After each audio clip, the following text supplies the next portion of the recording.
Now next is silk. Silk is also an animal fibres, ठीक है। Next fibre हम लोग सिल्क के बारे में पढ़ेंगे कि सिल्क भी क्या है, एक एनिमल फाइबर्स है and it is a natural protein fibre produce by silk worm. ये नेचुरली प्रोटीन फाइबर है जो किससे प्रोड्यूस होता है, सिल्क वॉर्म से होता है।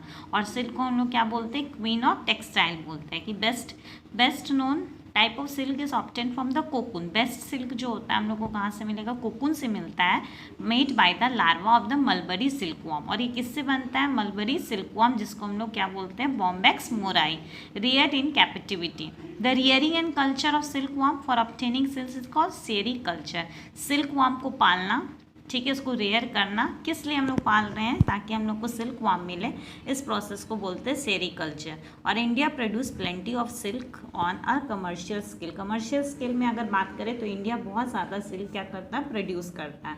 वाइल्ड सिल्क जैसे कि नोन एज टासर सिल्क, वो कहाँ से आता है, सिल्क वॉर्म से आता है, जो फीड करते चीफली ऑन ओक लीफ, जो ओक लीफ पे फीड करते खाते हैं। और these worms grow wild mainly in China and India. और ये मेनली कहाँ ग्रो होता है, चाइना और इंडिया में। Tussar is difficult bleach because its natural colour is tan and brown. इसका नेचुरल कलर कैसा होता है, ब्राउन होता है। Tussar is use as filling in fibres and often blend into a other fibres. उसको ऑफेंटली हम लोग अदर फाइबर में बेंड कर देते हैं। ना there is a variety of silk moth which look very different from one other in silk yarn, yet it is different in texture. अलग अलग होते हैं टेक्सचर में, कोड्स में, इसके शाइनी टच में। थस थासर सिल्क, मूंगा सिल्क, कोशा सिल्क एक्सेट्रा और ऑब्टेन फ्रॉम द कोकून। ये सब कहाँ से हम लोग को मिलता है, कोकून से मिलता है, शन by different types of moth. अब जैसे कि डिस्कवरी का बात करें तो हिस्टोरिकल बहुत सारे ऐसे हिस्टोरिकल एविडेंस है हमारे पास जो ये दिखाता है कि जो सिल्क है वो कहाँ पे डिस्कवर हुआ था, चाइना में डिस्कवर हुआ था, ठीक है। तो हम लोग ये बोल सकते हैं सिल्क का डिस्कवरी कहाँ से हुआ था, चाइना में हुआ था। तो चाइना वाले लोग क्या किए थे, नहीं बता रहे थे लोगों को, तो जापान ने क्या किया था, अपना जासूस भेजा था। और जासूस भेजने के बाद पता लगाया था कि इनके पास क्या ऐसा है, ये कहाँ से आखिर ये प्रोड्यूस कर रहे हैं। तब उनको पता चला जापान की ये सिल्क वॉर्म से सिल्क क्या होता है, प्रोड्यूस होता है और इसके बहुत अच्छे पैसे मिलते हैं। फिर वो ऑल ओवर द वर्ल्ड, पूरे दुनिया में ये क्या हो गया, सबको पता चल गया।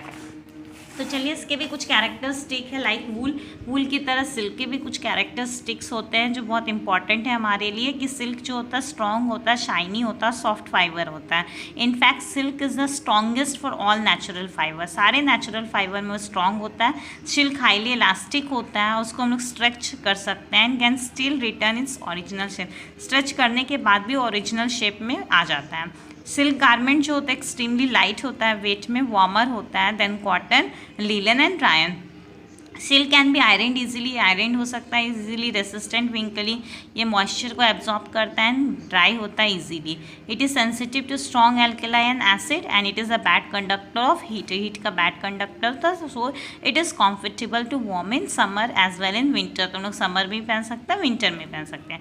अब चलिए हम लोग आगे पढ़ते हैं कि silk life cycle of silk worm. Silk worm के जो लाइफ साइकिल होता है उसके वेरियस कुछ स्टेप्स होते हैं। सबसे पहले आता है एक क्लस्टर, कि एक फीमेल मॉथ, सिल्क मॉथ जो होती है वो 300 से 400 एग क्या करती, क्लस्टर में मलबरी लीव्स में ले करती है। और एग का जो is just about the size of the dot, और एग का जो साइज होता है वो डॉट की तरह होता है। This eggs are laid in autumn, ये जनरली कब ले करती है, ऑटम सीजन में, remain dormant until the warmth of the spring. Now from this eggs larva hatch which are called caterpillar. यही एग हैच करता है तो उसमें से एक लार्वा निकलता है जिसको हम लोग कैटरपिलर या फिर सिल्क वॉर्म बोलते हैं। नेक्स्ट आता है silk worm. When this silk worm first hatches in the spring, जब पहली बार स्प्रिंग में हैच करता है तो वो टाइनी होता है, हेयरी होता है। So during their first few days they require younger tender mulberry leaves to eat. उन लोगों को मलबरी लीव्स चाहिए ताकि वो अच्छे से बड़े हो सके, ग्रो कर सकें, ठीक है, in development and can eat अन्य मलबरी लीव्स। यही कैटरपिलर और लार्वा जो होता है या silk worm start feeding on night in mulberry leave, रात को लोग मलबरी लीव्स खाते हैं। And when they are about 35 years old days old, जब 35 दिन हो जाता है इनका खाते खाते mulberry leave, they 1000 times heavier हो जाते हैं ये, and they were hatched. During their lifetime, silkworm then outside skin molt 4 times and silkworm gets rapidly converted into the size of a finger size के वो लोग बड़े हो जाते हैं। उसके बाद आता है प्यूपा और या फिर हम लोग कोकून जिसको बोलते हैं। सिल्कवर्म नाउ स्पिन अ कोकून, अब वो स्पिन करने लगते हैं कोकून और case around it self in 3 to 7 days, 3 से 7 दिन उनको लगता है। और फिर silkworm has a pair of gland, और उनके पास एक ग्लैंड होता है जो प्रोड्यूस करता है एक लिक्विड प्रोटीन जो सॉलिडिफाइड, वो सॉलिड बन जाता है and expose to the air. Outer part of the case thus become a tough, outer part पूरा टफ हो जाता है coarse tissue paper, while inner जो होता है वो फाइन थ्रेड लाइक होता है 1000 feet along which is bounded around the body of the worm and this thread और फिलामेंट इज यूज इन, और यही थ्रेड और फिलामेंट हम लोग सिल्क इंडस्ट्री में यूज़ करते हैं। Inside the cocoon the caterpillar change into the pupa, cocoon के अंदर कैटरपिलर किस में चेंज हो जाता है, प्यूपा के अंदर। And once cocoon is completed, एक बार जो कोकून कंप्लीट हो जाता है silkworm goes into the resting phase, और सिल्कवर्म रेस्टिंग फेज में चल जाता है 2 से 3 वीक में। उसके बाद आता है सिल्क मॉथ, 2 से 3 वीक के बाद after the completion of cocoon, जैसे कोकून कंप्लीट हो जाता है a perfect moth merge from a cocoon which stretch secrete a fluid, जो फ्लूइड सिक्रीट करता है एंड डिजॉल्व द सिल्क।